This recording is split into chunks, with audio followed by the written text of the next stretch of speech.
Bine ne-am regăsit, dragi prieteni!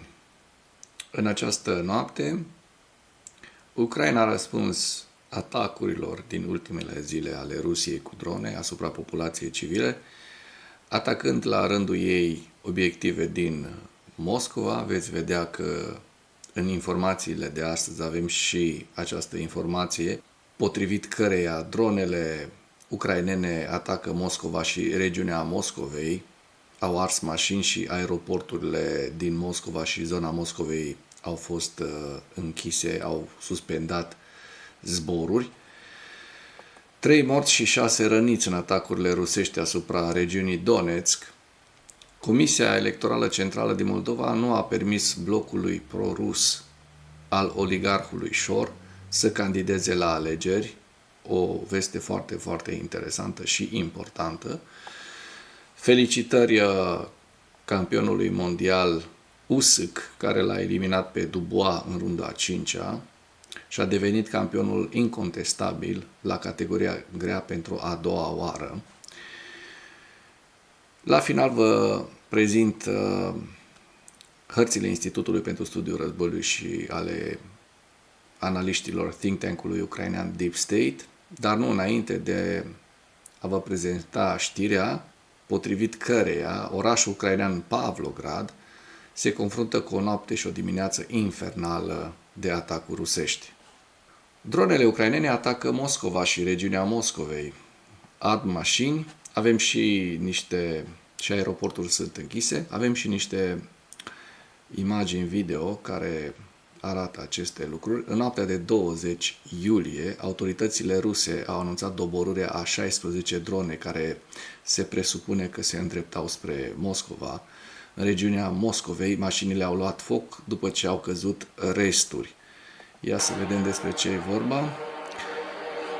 Canalele rusești Telegram, prin primarul Moscovei, Serghei Sobyanin, spune... Ia uite. Vedem imediat aici o ciupercă de fum. Ia uite-o. В дом попали. Da, domn Papalea. В дом попали. A ajuns războiul și în capitala rusă, da?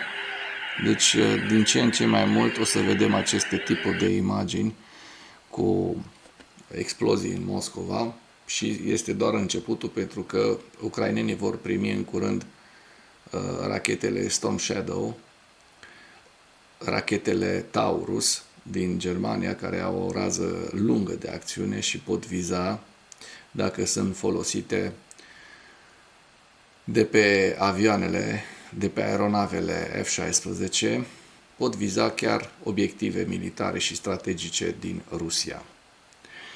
În total, potrivit lui Sobyanin, apărarea aeriană ar fi doborât 16 drone în timp de 2 ore.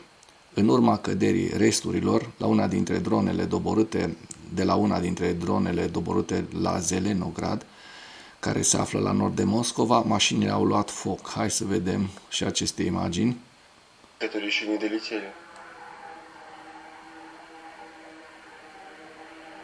Se aud bâzâind dronele. S-a cam speriat omul. Iată cum ard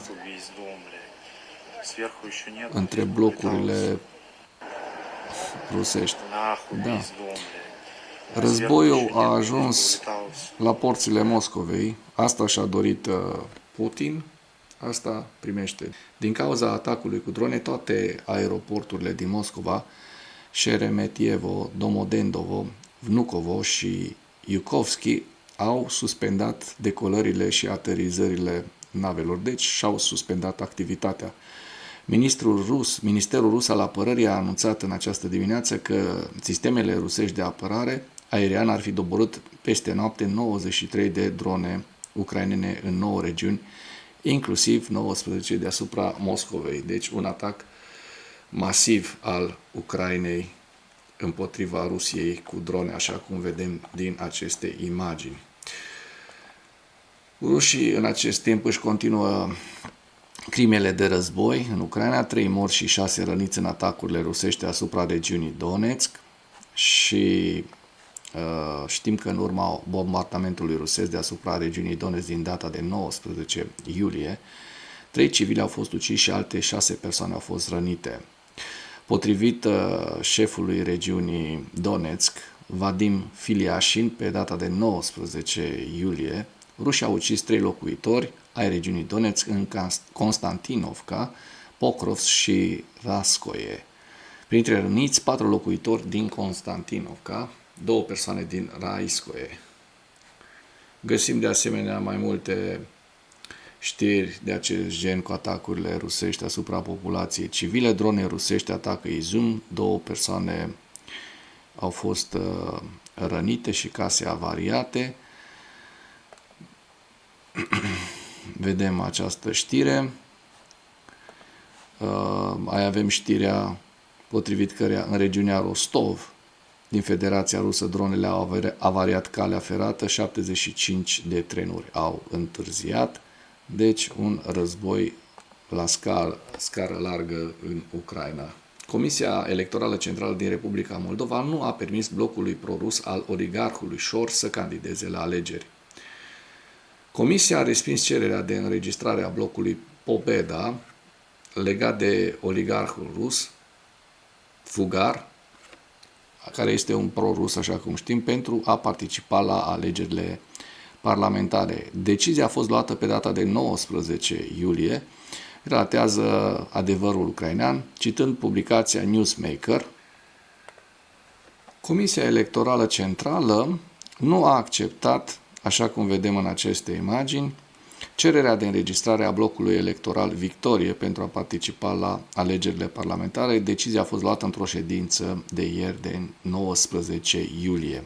Vicepreședintele Comisiei Electorale Centrale, Pavel Postică, a declarat că membrii blocului Pobeda sunt legați de oligarhul fugar Ilan Șor, condamnat la 15 ani de închisoare în Moldova.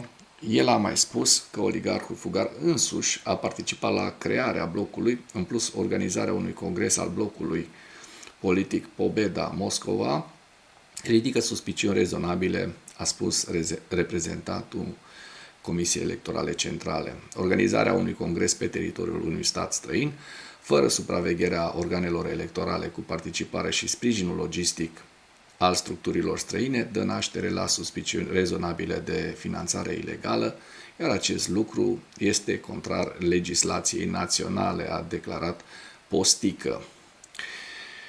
El a reamintit de asemenea că legea interzice crearea unei noi forțe politice pe baza unui partid recunoscut ca neconstituțional. În același timp, partidele care fac parte din bloc sunt deja implicate în proceduri judiciare, unele pentru cazul dizolvării, altele pentru cazul restrângerii activității.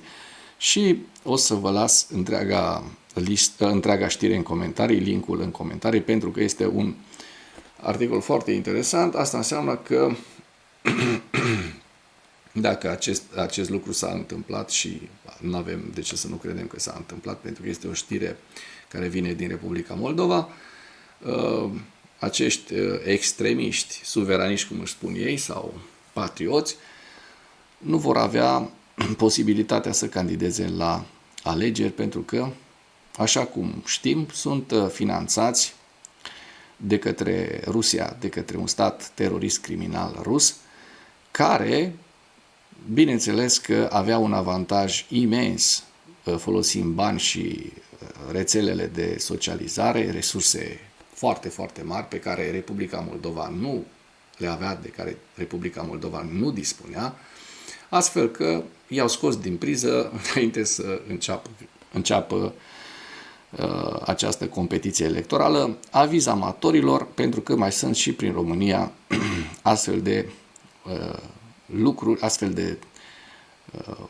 partide care sunt legate strâns de către Moscova și știm foarte bine, dau doar un simplu și singur exemplu, POTU, Partidul Oamenilor Tineri, care este legat de acest Georgescu, care clar este omul rușilor, care a trăit și trăiește în continuare din banii lui Potra, care Potra este un fugar și Wagnerul de România, cum se zice, avea niște contracte foarte mari de milioane de euro cu regimul criminal de la Kremlin și știm foarte bine toată povestea cu ceea ce a făcut acest Potra în Africa pentru bani, grupările Wagner fiind foarte apropiate de acest individ.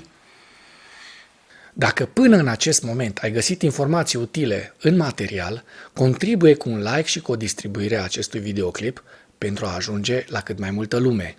Usyk l-a eliminat pe Dubois în runda a 5-a și a devenit campionul incontestabil la categoria grea pentru a doua oară. Ne bucurăm foarte mult pentru victoria lui Usyk și considerăm că este o gură de oxigen, mare gură de oxigen pentru ucraineni, pentru poporul ucrainean, pentru că, așa cum știm, acest luptător ucrainean a declarat că, corpul și onoarea aparțin Ucrainei. Sper să nu fi greșit și să fie spus exact.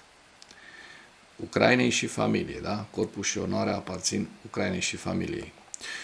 Orașul ucrainean Pavlograd se confruntă cu o noapte și o dimineață infernală de atacuri rusești.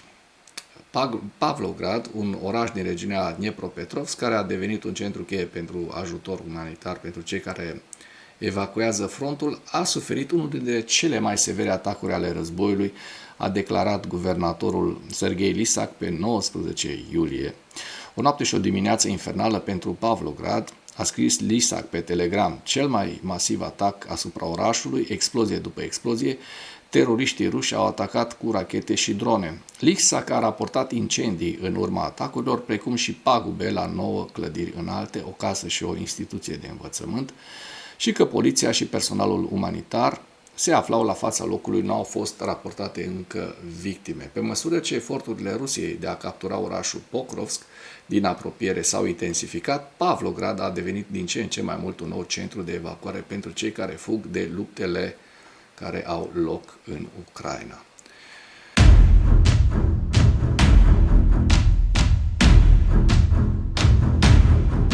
Și trecem la ziua 1243 a războiului din Ucraina, cu pierderile în ultimele 24 de ore la data de 20 iulie, pierderile rusești, 1040 de militari, 3 tancuri, 9 vehicule blindate de luptă, 52 de piese de artilerie, un lansator de rachete.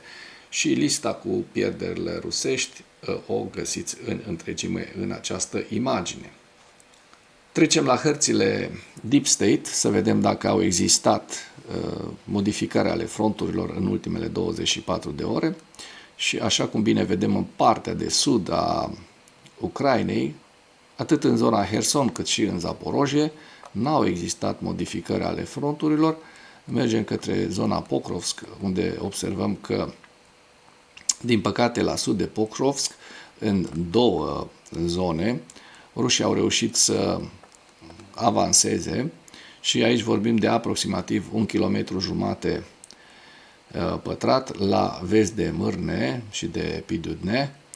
Și dacă mergem un pic și mai la nord, avem acest avans rusesc de aproximativ 4-5 km pătrați, dincolo de Koliarivka, așa cum se poate vedea în această imagine. Bun, mergem mai departe. Dincolo de Pokrovsk, așa cum se poate vedea în continuare, Pokrovskul rezistă, cum se poate vedea în această imagine. Rușii au mai făcut la nord-est de Pokrovsk două cuceriri.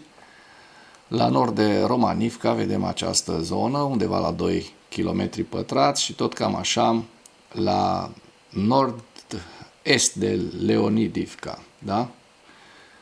Între Pokrovsk și Toretsk este această zonă în care rușii au avut un avans de aproximativ 4-5 km pătrați la ceasoviar, așa cum se vede, cât și mai la nord în zona Liman și Kupiansk. Iar dacă dăm un ochi pe noul front pe care rușii l-au deschis la Milove, vedem că, de asemenea, rușii au capturat 1 km, 1 km jumătate pătrat în această zonă. Vovceanscu, așa cum se poate observa, este stabil, iar zona Sumă, din păcate, așa cum se poate observa din această imagine, a suferit și ea modificări. Nu este vorba despre un avans foarte mare rusesc, este vorba despre aproximativ 4, maxim 5 km pătrați, care rușii i-au cucerit, i-au ocupat, mai bine zis, pentru că ei nu sunt cuceritori, sunt ocupanți, la Iablunovka, da? La sud de Iablunovka. În continuare, ucrainenii dețin teritoriul în zona Kurskului, la sud-vest de Kursk, și Tetkino. Trecem la evaluarea campaniei militare ofensive rusești. În viziunea Institutului pentru Studiul Războiului la data de 19 iulie, cu principalele știri, forțele ruse au efectuat o serie largă de atacuri cu rachete și drone împotriva Ucrainei noaptea de 18 spre 19 iulie. Vedem acest grafic cu atacurile rusești de la 1 ianuarie până la zi, deci până în data de 19 iulie. Prim-ministrul ucrainean Iulia Svârâdenko a declarat pe 18 iulie că președintele american Donald Trump și președintele ucrainean Volodymyr Zelensky au convenit asupra viitoarelor investiții americane în producția de drone ucrainene și asupra achizițiilor americane de drone ucrainene. Svârâdenko a declarat că ministrul ucrainean al apărării, Denis Mihal, va continua acordurile tehnice cu omologii americani și că Ucraina și Statele Unite intenționează să semneze un acord privind dronele și discută despre producția americană de drone ucrainene. Zelensky a declarat pentru The New York Post, într-un articol publicat pe 17 iulie, că a discutat despre un mega acord cu Trump care ar prevedea achiziționarea de drone ucrainene de către Statele Unite, alături de achizițiile ucrainene de arme fabricate în SUA. Companiile ucrainene de drone au dezvoltat un ciclu de inovare de săptămâni în ultimii 3 ani și jumătate de război, care răspund rapid la adaptările dronelor rusești, iar aliații occidentale ai Ucrainei vor beneficia semnificativ de pe urma parteneriatului cu inovatori ucraineni, care sunt familiarizați cu realitățile moderne ale războiului convențional. Și vedem hărțile Institutului pentru Studiul Războiului în această imagine și în principal zona Sumă, unde au existat modificări ale fronturilor, Harkivul, Lugansk, Donetsk, Pokrovsk, Novopavlivka, Zaporojie și Herson. Și cu acest ultim detaliu închei materialul nostru de astăzi cu îndemnul: dacă ați găsit informații utile în acest videoclip, să nu ezitați să distribuiți pentru a ajunge la cât mai multă lume. Mulțumesc mult!